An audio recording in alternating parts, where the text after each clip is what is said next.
Hi guys, it's Jordan from B&B Campers. I'm just going to be doing a handover video on this Chausson. The model is a 627GA and it's on the 170 horsepower automatic Ford Transit base. It's the titanium edition. I mean, you've got a few bits and pieces on the inside that are extras. I'll get through to the inside in just a minute, but I'll start off around the outside and show you what we've got going on around there. So we've got your chassis plate just here, showing you there it's 3.5 tons. Washer fluid and then brake fluid over the back. You've then got your engine oil filling point just here and your power steering fluid just here at the front. Your engine oil dipstick is the yellow topped one just down here, and your air filter sits inside this box at the top. Over to the right, because it's the automatic, you have got a automatic transmission fluid reservoir down here as well. Obviously you shouldn't ever have to do anything with that yourself. If you keep up with the servicing, that should be done as part of that, checked up at least, but that's where the top up point is for that. Engine coolant sits over here in this reservoir over on the right. Because the engine battery sits under the floor in the cab, or actually under the driver's seat I think normally, you've got a positive terminal for that under the bonnet just here. So if you needed to jump start the van, you can do so from under the bonnet. You don't have to go searching for the battery. So you've got your positive terminal just here. And there probably is a specific earthing point for it, but to be honest, I always use this little engine hoisty part here, and that gives you a good earth for jump starting. Yeah, so you've got your washer fluid there, not washer fluid, engine coolant, sorry, ignore me. Fuses and relays are inside this little box just here. This is all Ford stuff, so you shouldn't have to do anything with that. You've got some air conditioning information just here, and actually it does tell you here now that the engine hoist part that I was just saying about is the actual recommended earth for jump starting. So positive there, earth on the side of the engine. So that's about it for under the bonnet. To get the bonnet open, you do need to put the key in this little slot just here. It's always been the Ford way, apart from the very, very latest ones. But there you go. So inside the passenger door, you've got a couple of bits. I think that's going to be your leisure battery just down here underneath this passenger seat. Both of these seats do swivel round, so you've got the swivel base handle just here in the middle, so you pull that this way and then this seat will swivel all the way around. You have also obviously got the standard sliding mechanism on there as well. There's not normally very much to run through, to be honest, on the passenger side. I'll show you that you've got these cab blinds, so you've got them all the way around, so you've got the front windscreen and the driver's door as well, but I'll just show you it working here. So basically squeeze down together and then you can pull this entire thing out. It'll come all the way to the end and lock in place like so. So if you want to pull it back out again, it's only on a magnet, so you just pull it, just make sure it's all nice and straight, and that's it. That's how you use the cab blinds. The one for the windscreen there will come together to the middle and meet in the middle, and they'll sort of clip together nicely then. Right, so just behind the passenger door here, we've got these two flaps just here. So the top one here is for your diesel and the bottom one is for your AdBlue. So near side for your fuel and AdBlue filling. There was a little bubble, well actually it was quite a big bubble around here. We've managed to move it up, but there was a little tiny bit that we couldn't really get rid of at the top just here. So unfortunately that has left a tiny little mark, but fingers crossed you'll be able to look past that. Barely noticeable when you're walking past it, but you know, obviously the bubble used to be about this sort of size. So fingers crossed you'll be happy with that. Okay, so down here on the near side, we have got this locker down here, which is one of the most important lockers of the vehicle. I'd say it probably is the most important. So you've got this really clever little storage locker, sorry, not storage locker, but sort of locker for all of the electronics, basically. So what you've essentially got is your 240 volt trip switches in here on the left. Next door to that, we've got your fuses. So this is your 12-volt fuses. Now there is a little diagram next to each one of those fuses telling you exactly what each one does. So if you do get any issues of any specific things inside the vehicle, you can have a little look in there and just make sure that the fuses aren't blown, and sort of go from there. And then the last thing over here on the right, this is your 240-volt charger. So this is when you hook the vehicle up to the mains, this little light down here will come up shining red. And this will basically just be charging up your leisure battery whenever you've got it plugged in.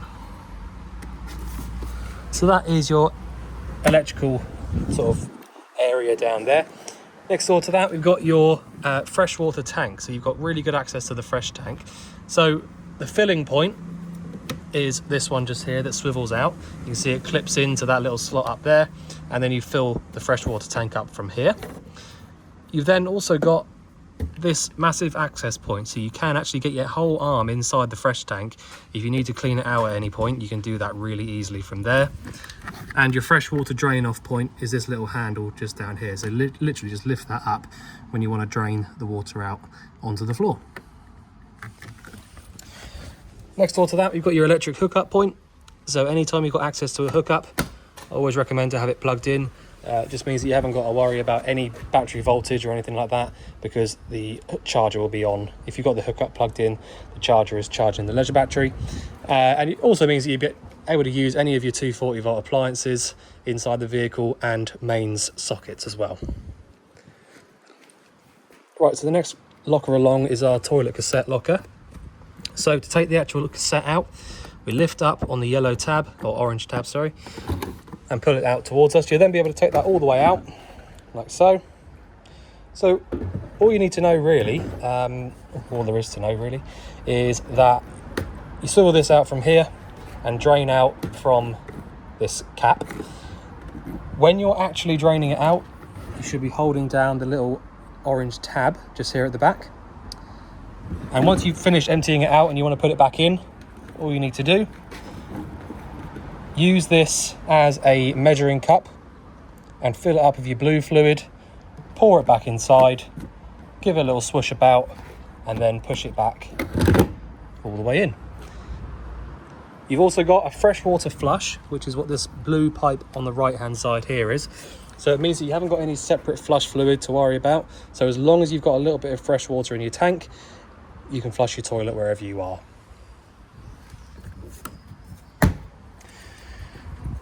Right, so further towards the back, we've got this vent just here. So it's been sat for a couple of weeks now, hence the spider webs and things. But so this vent just here is your heating and hot water vent. So this is the vent for your boiler, basically. So you've got a Truma iNet ready system for the boiler, which I'll run you through how to use when we get inside. But this is the main vent for the boiler itself. So if you've got the boiler working, you should feel hot air coming out through this vent just here, especially when you've got it lit on gas. Right, so as I said at the beginning, it's a GA model. So garage is the reason they call it the G. As you can see, absolutely gigantic garage. Can't really say that I've seen many bigger garages than this. Maybe on some sort of 9 meter long A-class vans or something, but yeah, very, very good sized garage. Loads and loads of storage that you can actually access from inside the vehicle as well.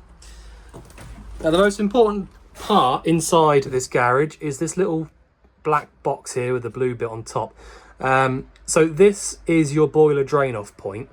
It's super simple to use, but sometimes it can be a little bit sort of difficult to explain. So basically the little blue button that you can see at the bottom, if I just zoom in on that, there's a little blue button at the bottom which is currently pressed in. That is the actual bit that needs to be kept in order for the boiler to keep the water inside of it. If I was to turn the blue dial at the top there, that little blue button at the bottom would pop out and it would start draining all the water out from the boiler. So if I want to manually empty the boiler of its water, I twist the little sort of spinny bit at the top and it will pop the blue button out at the bottom, and then that's all you have to do. But because it's an automatic drain off valve, and when it gets to a certain temperature, it will automatically do that for you. So sometimes if you find that you put your pump on but you can't get any pressure through to the taps, it's always a good idea to come out to the van and just have a little look underneath, roughly where that drain off point is. And if the water's pumping out exactly underneath it, then all you need to do is come in here and twist the valve back onto at the top there, back to where it is now, and poke the button back in. So as long as the drain off point looks like it does now, it's in its closed position and it won't let any water out. All right, so hopefully that makes sense. But as I say, basically, when it comes to winter, the idea behind it is if you forget to drain your boiler out to stop it freezing up, it will do it for you. So, you know, that's just one of those things that they come with on these newer vehicles. But it also means that if you forget to close it back over again, then it will just drain out underneath when you try and fill it back up. So just bear that in mind. So at the back of the van, you have got the arms and the brackets for a bike rack. So, now don't hold me to this, but I'm pretty sure they fit these from standard. All right, so this probably came with the vehicle when it was built new, these Fiamma brackets. What it means is that if you did get a Fiamma bike rack, all you need to do to fit them is pop these little bits off the sides, like that, and then it's literally just take this little screw out and you'll be able to put the bike rack on. Basically, it's super simple. So that's there for you if you needed them. If you were going to fit a bike rack in the future, those brackets already being there is a massive bonus. At the top, you'll notice that you've got a reversing camera up there just next door to the centre brake light as well, which works really nicely and comes up on the centre screen. This side of the garage, you have got a light in here, which is very handy when it's dark. These garages are notoriously dark and difficult to sort of find things in the night, but having a light there is handy. And you've also got a 240 volt switch and 12 volt. You've actually also got a vent just there for the heating, so if you leave that in the open position like it is now, this whole garage area will warm up as well. So if you have things in here that you want to keep cold, make sure that you close that flap over so it won't pump any air in. Right, down underneath here on the offside, we've got this, which is your wastewater drain off point. So it's in the open position at the moment, and all you need to do to close it off is push the handle back in. So if I just do that quickly now, push that forwards, and then eventually that'll stop draining out. I'm going to leave it in the open position for now, just because I'll probably use some more water in a minute, and I'll just let it drain out from there. Alright, so you've got your full-sized Fiamma F45 awning.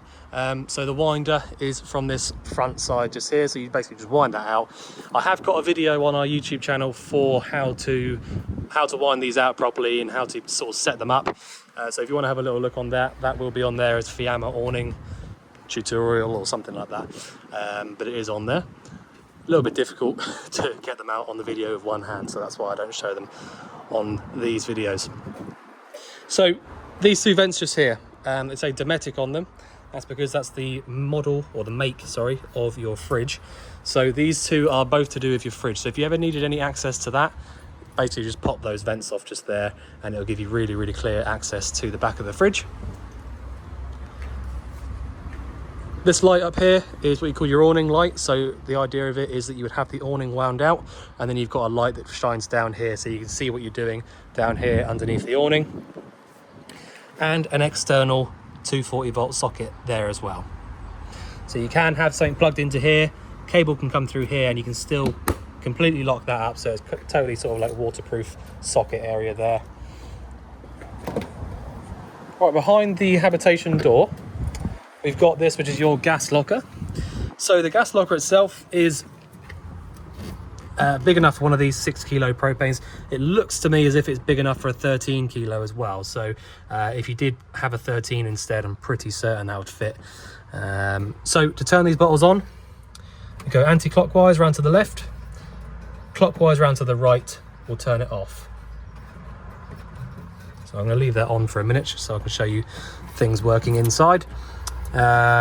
You've got 5 years on from the date of manufacture on the pigtails, 2023, so you've got till 28 to replace this hose here. All right, so that is about it for the outside. So what I'm going to do now is jump in and show you around the cab. So because you've got a really high spec cab, I'm going to run you through what we've got. So if I just pop the ignition on quickly.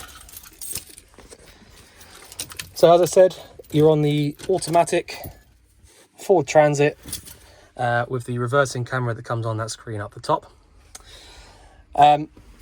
You've got the heated windscreen from this little switch just here. Cruise control settings just here, so you can cancel and resume from the switch at the back. Turn the actual whole system on and off from there, and you can set your speed or limiter from here. So just turn that down. So you've got a really nice Pioneer head unit up there as well, all working really well. So you have got the option of the start stop from there as well, so if you want to use that you can do. You've got your electric adjusting mirrors from here and your electric windows from there. Your lights are all on here. You can go all the way to the right and have them on automatic, and then you've got your headlight adjustments from here as well. You can adjust the brightness of the dash from these two little switches just here, and you've got your front and rear fog lamps on the left there as well. So over towards the middle, you've got your hazard lights, and you can lock and unlock the cab. Over from here on the door, you can do that there, and this little light here will come up telling you whether it's locked or unlocked. Air conditioning from that switch just there, and the rest of it is just your standard heater controls. You do also get lots of nice little cubby holes in the Transits. That's obviously not one of them. Just down here, you've got a really good sized glove box and your locking wheel nut key there. Where else is it? There's normally some other little bits and pieces, little nooks and crannies. Anyway, so washers and wipers are on the right hand side, indicators and flashing on the left hand side. 12-volt socket just there. I think maybe they got less cubby holes now because they've got more airbags in them. Yeah, there you go. All right, so I think that's about it for the cab really, apart from the fact that if you haven't driven one of these automatics before, the only sort of slight difference to maybe a different automatic is the fact that you can go, if I just do that, go all the way down to the bottom. I'll just stop that making that noise quickly. If you go all the way to the bottom there with that, you've got these two little switches on the side which can basically allow you to use the gearbox manually.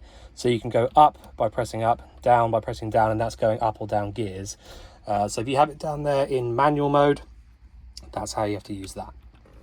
If not, just leave it in drive and it will drive just like your average sort of automatic gearbox would. So stepping into the back, slightly more sort of interesting in the back end really. I mean the front end is normally kind of, you know, I mean this particular one has got a really high spec cab, so you will notice the sort of difference in that. You've also literally only done 6,300 miles from new, so it will drive like a new vehicle. But yeah, so the majority of the video is going to be back here in the back end of the vehicle. Now the sort of extent of the extras that this particular one has got is unbelievable, so it probably will be a fairly long video from here, but there we go. So as soon as you walk in the habitation door, you've got just here next to your head, as soon as you walk in, you've got your actual main control panel, which is this section down here. So basically all you've got is a power switch up here. So once that's turned green, your power switch is on. You've then got your lights. So as soon as you turn this switch on just here, all of the lights inside the vehicle will have power. You've then also got your water pump switch. So as long as that's switched on and not running, it means that your water pressure is up to the highest point it can be. And if your water pump is on and it is running, it either means you've got a tap open somewhere or the boiler drain is open in the garage. So yeah, I'll go through that in a bit more detail in a second. But so the last switches here should be the awning light. There you go. So if I turn this off, that is the awning light from there. Okay, so down at the bottom here, this is mainly to do with like scales and things. So if we have a little look here, so we've got leisure battery voltage from here. So if I press the one here with a caravan on it, that's showing us our leisure battery voltage. If I press this one here, that's going to show us the engine battery voltage. We've then got fresh water level. So we've got half a tank of fresh water, and then we've got the brightness of the dimmable lights from there. So as I say, at the bottom, it's basically just showing you what you've got and everything. So as I said, you've got leisure battery, vehicle battery, fresh water level. And if the wastewater tank becomes full, even though there isn't a scale indicator for the waste tank, you will get a symbol come up over here telling you that the waste tank is full. So that's that one just there. All right, so that's the control panel.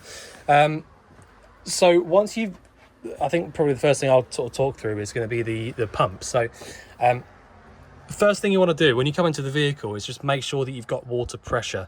And this is especially important if you are going to use the boiler and you want to get the water hot and stuff like that. You need to do this first. So first off, make sure that you've got some water in your fresh tank. So we've got half a tank of fresh water, so I can forget about that now. All right. Then you want to turn your water pump on, and then basically, simple as this, come to the tap here, lift the tap up on cold, we've got good pressure coming through, turn it round to hot, also good pressure coming through, and turn it off. Now just make sure once you do that the pump turns itself off and stays off. Okay, as long as that pump turns itself off once you've turned the tap off there and sort of stays off like that, you're up to pressure. And that's it. That's all you have to worry about. Okay, so once you've done that, that is proof that the boiler is full up of water and you can go ahead and use the boiler exactly as you want to. And the reason for that is, without trying to sort of bore you too much with it, the reason that you can do that, and that's a good way of checking that the boiler is full, is because if you basically the boiler is the first in line for the hot side of the water system. So if the boiler wasn't 100% full, you wouldn't get any water coming through the tap there on the hot side until it is. So the boiler has to be full in order to get water coming through the tap. So that's just basically, you know, a fail-safe way of making sure that the boiler's full. If the boiler isn't full and you light the boiler up and try to heat the water up inside of it, sometimes you can run into some issues where it might overheat and sort of burn the wires out, blah, blah, blah. So basically just double check, just by doing that, making sure the water's coming through nicely on the hot side as well as cold. That's it. That's all you have to do.